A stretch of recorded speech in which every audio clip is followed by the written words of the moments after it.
Good morning second year commerce. आज का class बहुत महत्वपूर्ण है। आज का क्लास क्रेडिट कंट्रोल पर।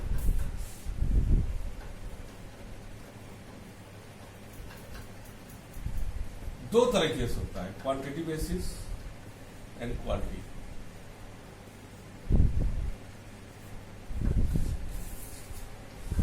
ठीक है, पहला जो है इसमें क्वांटिटी बेसिस में, that is the bank rate. Bank rate हम अलग से जब रिजर्व बैंक पढ़ाएंगे उसमें बहुत क्लियर बताएंगे। बैंक रेट क्या होता है?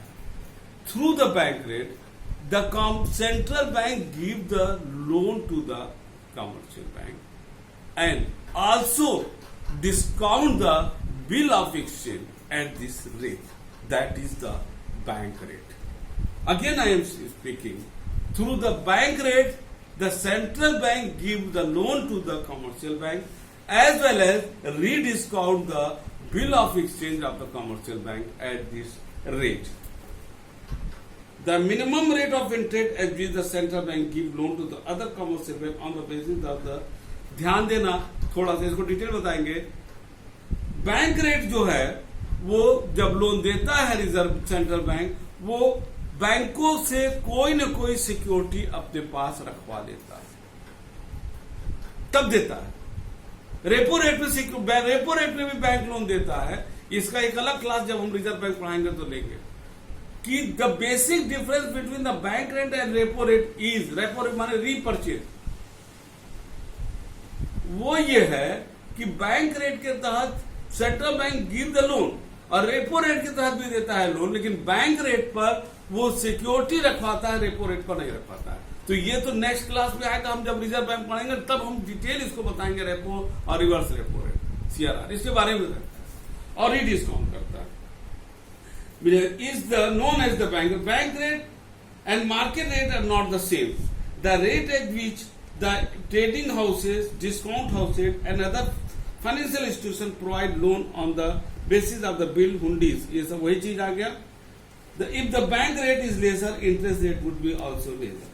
यदि बैंक रेट कम है तो वो इंटरेस्ट रेट भी कम होगा। और बैंक रेट ज्यादा है क्योंकि बैंकों को ज्यादा अगर इंटरेस्ट देना पड़ेगा तो निश्चित रूप से वो हमसे बैंक रेट ज्यादा, हमसे इंटरेस्ट रेट ज्यादा चार्ज करेंगे। और अगर बैंक रेट कम है तो जब बैंकों को कम देना पड़ेगा, उसका कॉस्ट ऑफ लेंडिंग कम आएगा, तो निश्चित रूप से वो हमको जो है, हमको भी सस्ता इंटरेस्ट देंगे। और इंटरेस्ट रेट ऐसे सेट करवा देता है आरबीआई, जो सेंट्रल बैंक होता है। नेक्स्ट है मार्केट, ओपन मार्केट ऑपरेशन।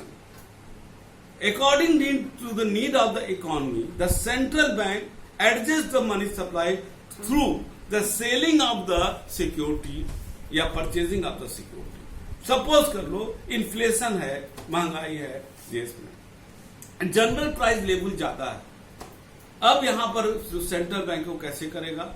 यहां पर सेंट्रल बैंक जो भारत सरकार का जो बॉन्ड और ट्रेजरी बिल होगा उसको इशू कर देगा, और जब उसको इशू कर देगा है तो वहां पर वो हम लोग जब पैसा जमा करेंगे, हमारे पास पैसे की कमी हो जाएगी, हमारे पास लिक्विड की पोजीशन कम हो जाएगा और वो चला जाएगा सेंट्रल बैंक के पास। हमारी परचेजिंग पावर कम होगा। जब हमारा परचेजिंग पावर कम होगा तो हम मार्केट में सामान कम खरीदेंगे, डिमांड कम होगा, और जब डिमांड कम होगा और धीरे धीरे सप्लाई के नजदीक जाएगा, वहां पर धीरे धीरे सामानों का रेट कम होने लगेगा, और जिससे कि हमारा जो है देश में महंगाई को नियंत्रण किया जा सकता है। इन्फ्लेशन में मैंने डिटेल बताया। वाइस वर्सा अगर रिसेशन है तो रिसेशन में क्या करता है? देखो, मनी सप्लाई इधर रिजर्व बैंक ने बढ़ाया है, सेंट्रल बैंक ने, और उसके वजह से जैसे मान लीजिए उसने जो है जो भी ट्रेजरी बिल था उसको उसने वापस कर दिया पैसा लोगों को। जब वापस कर देगा तो क्या होगा? हमारा पैसा वापस आ गया मेरे पास। जब हमारे पास लिक्विड पोजीशन बढ़ेगी, हम जाएंगे मार्केट में सामान खरीदेंगे, और हम जब सामान खरीदेंगे तो मार्केट में डिमांड ज्यादा होगा, और जैसे ही डिमांड होगा प्रोड्यूसर का सामान बिकने लगेगा, होलसेलर व्यापारियों का सामान बिकेगा, और वैसे वैसे जब उनको प्रॉफिट होगा तो लोगों को नौकरी मिलेगी, इनकम बढ़ेगा, और मार्केट में डिमांड की रेट होगा। इस तरीके से तो सेंट्रल बैंक इकोनॉमी को मैनेज करता है, इकोनॉमी स्टेबलाइज करता है। थर्ड है convertible minimum reserve fund. A central bank provide facility of the loan and discounting of the bill to its member bank. ये तो बताया, in order to avail the facility The member bank had to keep certain percentage of deposit with the central bank. CRR और बता चुके हैं वो reserve वाला. Change in the flow of reserve fund. चौथा, according to this system, all the member commercial bank had to keep certain percentage of their deposit in liquid form. The central bank is empowered to change the quantity of this liquid fund and thus वो करता रहता है control the quantity of credit when the central bank enhances. ये सारी चीजें हम detail बता चुके हैं. Nothing is new in here. अब क्वालिटेटिव बेसिस पर आते हैं. Rationing of the credit. Ration का मतलब क्या होता है? राशनिंग. राशन की दुकान पर जाते हो, क्या होता है? राशन की दुकान पर आपको आपकी जरूरत के हिसाब से सामान मिलता है.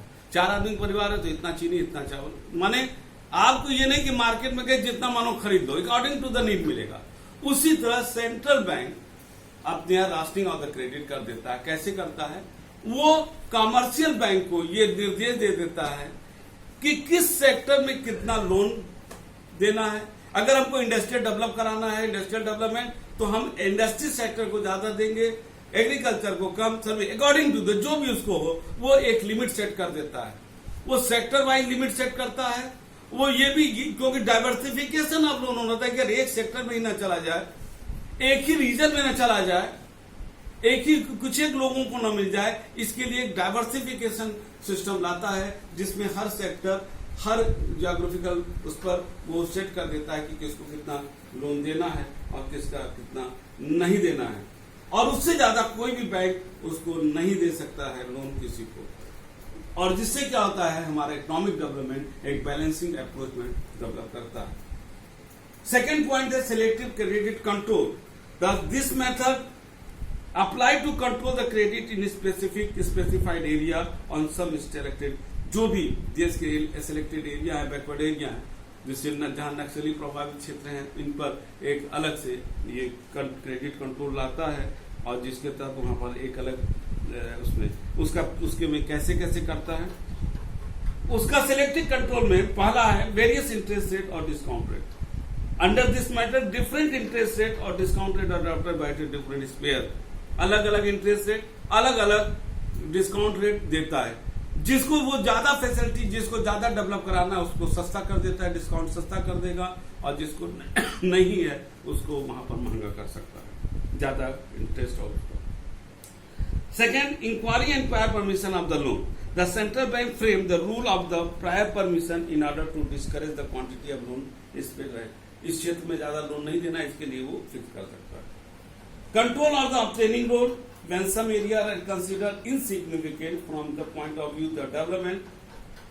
A sort of control and restriction is imposed in granting loan in those spheres. In such cases, sometimes मैंने जिससे इसको बता चुके हैं. Arrangement of deposit before import. Under import का मतलब बाहर से सामान मंगाना. Under this method, the central bank, in order to discourage import एक सीमा के बाद देश के लिए अच्छा नहीं होता, make it essential कि जब आप मंगा रहे हो तो पहले उस सामान का पैसा जो इंपोर्ट कर रहे हो हमारे पास, उसका 30% हमारे पास रखोगे तभी हम परमिशन देंगे. और परमिशन ही नहीं देंगे क्योंकि central bank is the custodian of the exchange. जो फंड है आपको हम फॉरेन एक्सचेंज का पैसा भी देंगे. Central bank also does not give any interest on such amount deposit. Moral persuasion, लोगों से रिक्वेस्ट करना, ये करना कि आप लोग ऐसे करिए वैसे करिए, वैसे कोई मानता नहीं है, लेकिन इसको भी ये करता है. इसमें होता है mutual relation between the central bank and commercial bank. Dependency of commercial bank on the central bank for the loan facility और control of the central bank on the commercial bank. चौथा पॉइंट है publicity. आप देखते रहोगे हर एक कार्यक्रम, event KBC में अमिताभ बच्चन बोलते हैं रिजर्व बैंक करता है. रिजर्व बैंक हमको time to time being the regulatory body and apex body of the economic system, कोई भी सेंट्रल बैंक हमको तमाम तरीके की देता रहता है ताकि हमको जानकारी मिले, क्योंकि वो नॉन प्रॉफिट मोटिव ऑर्गेनाइजेशन होता है. वो देश हित में, पब्लिक इंटरेस्ट में काम करता है, इसलिए वो समय पर वो चीजों को बताता रहता है. ठीक है. अब आते हैं आपका लास्ट पॉइंट पर, that is the difficulty of the credit control. सबसे बड़ा है कि reserve bank of India is the regulator and the apex body of the money market. लेकिन वो मनी मार्केट जो ऑर्गेनाइज मनी मार्केट होता है. But what about the unorganise market? आज विशेष रूप से कंट्री लाइक इंडिया, जहां पर जो अनऑर्गेनाइज का मतलब जो रिजर्व बैंक द्वारा रजिस्टर्ड नहीं है, साहूकार महाजन तमाम ऐसे हैं। आप देखते हो कि जितने बड़े बड़े पैसा लेके तो काम नेशनल बैंक का भी लोग भागे हैं तमाम लोग, लेकिन जो संस्था डूबी है, बंद हुई है, वो वही संस्था बंद हुई है जो रिजर्व बैंक के द्वारा नियंत्रित नहीं है। इसीलिए कोऑपरेटिव बैंक को भी जो अभी आरबीआई एक्ट कोऑपरेटिव एक्ट में संशोधन 2020 में हुआ है, उसके तहत कोऑपरेटिव बैंक को भी इनडायरेक्टली अब आरबीआई के अधीन कर दिया गया ताकि लोगों का पैसा सुरक्षित रहे। ठीक है ना। तो सबसे बड़ा जो दिक्कत होता है हमारे देश में कि unorganised money market is totally out of the control of the central bank, that is the reserve bank. सबसे बड़ा प्रॉब्लम यही है। सेकेंड है lack of money and capital market in some country. Money market and capital हमारे यहाँ तो खैर अच्छा है और धीरे धीरे कमी था जो दूर हो गया। And third effect of the non banking elements. The non banking element like most optimistic and most saddest effect of the commercial bank more in money market. In such situation it become very difficult credit। हमारे यहाँ जो है एक अलग हम लोग जो है मानसिकता के हैं, हम लोग जो है बिजनेस भी करते हैं तो उसमें एक सोशल एंड अदर एस्पेक्ट आ जाता है। ये प्रॉब्लम बहुत बड़ा सेंट्रल बैंक के सामने रहता है। ठीक है ना। चौथा है lack of control on the all form of credit. सारे क्रेडिट पर कंट्रोल नहीं कर पाता है। ठीक है, सिर्फ सेंट्रल कमर्शियल बैंक को कंट्रोल कर पाता है, बाकी को नहीं। पांचवा है difficulty in control of the last use of the credit. It become very difficult for the central bank to keep control on the last use of credit. For example, if the central bank puts restriction on the loan given for the speculation, then it is possible to people to start taking loan from the bank for commercial. लोग आजकल बहुत करते हैं। मेरा research भी जो industries पर था वो यही कहता था कि यहाँ के लोग इंडस्ट्रीज पर लोन लेते हैं और उसको बिजनेस में दुकान में लगा देते हैं। और यहाँ के लोग कि स्पेकुलेटिव बिजनेस के लिए सेंट्रल बैंक कभी भी लोन कमर्शियल बैंक से कहता है कि मत दो, लेकिन लोग करते क्या है, इंडस्ट्रीज के लिए कमर्शियल पर्पज के लिए लोन लेते हैं और उसको स्पेकुलेटिव पर्पज के लिए लगा देते हैं। इस पर सेंट्रल बैंक का कोई नियंत्रण नहीं हो पाता है, क्योंकि कुछ चीजें होती है वास्तव में हर चीज को सेंट्रल बैंक नियंत्रित नहीं कर सकता है। कुछ चीजें हमारे विल पर होती है, हम अच्छे नागरिक के रूप में क्या करते हैं। ठीक है ना। यहाँ पर ये आज का ये लेक्चर चौथा ये खत्म होता है और इस प्रकार जो सेंट्रल बैंक का टोटल टॉपिक था वो समाप्त होता है। नेक्स्ट क्लास चाहे ऑनलाइन चाहे ऑफलाइन क्लास में मिले, वो होगा एक्सक्लूसिव क्लास, जो इसी क्लास का सेंट्रल बैंक का एक्सटेंशन क्लास होगा, that is the reserve bank of India. हम लोग 2 साल से पढ़ते आए हैं, अब हमको रिजर्व बैंक एकदम स्पेसिफिक टॉपिक के रूप में मिलेगा और वहां पर हम लोग इसी क्लास को एक्सटेंशन के रूप समझ करके पढ़ेंगे। तब तक के लिए good day and good bye.